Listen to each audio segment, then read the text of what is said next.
Hello, I'm Theo Black. And I'm Sarah Black. And here's our review in under 3 minutes for In the Fade. No spoilers. A woman struggles with her life after her husband and son are murdered by neo-Nazis. So I was just okay with this movie.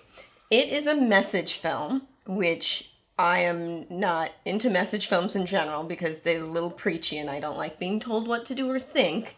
And on top of that, this film was kind of black and white in its morality, and it was a little too much like an action film in its tropiness, to the point where the whole opener felt very much like The Foreigner, which It was very, very similar.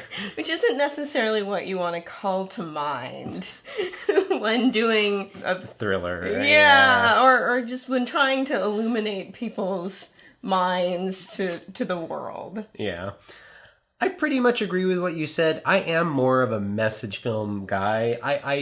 But you're right, it's so black and white. That's not the way to do a message film. What I liked about this film was that it actually builds the tension really well, because you start from just a very standard place, everybody's happy, la la la. Then, of course, things go to hell. And as that happens, there's a lot of suffering and pain for the main character, Diane Kruger's character. She's really good in this.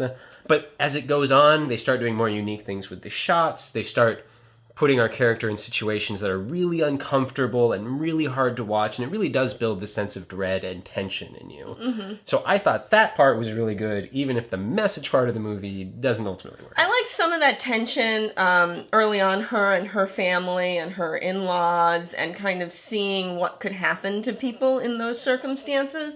But then it didn't really do much with that. It didn't do anything really with it. And then the message itself is a spoiler, but let's just say it's not very sophisticated or interesting, so why bother?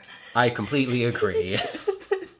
I mean, I'm not going to say why bother to the whole thing. There was some good tension, there was some good acting. It's interesting. If it's the kind of movie you're curious about, it's still worth seeing, so I'm going to give it 3 pigeons. Yeah, agreed. 3 pigeons. It's good, solid thriller, nothing too far outside of the average. What does In the Fade mean? I have no idea. Subscribe.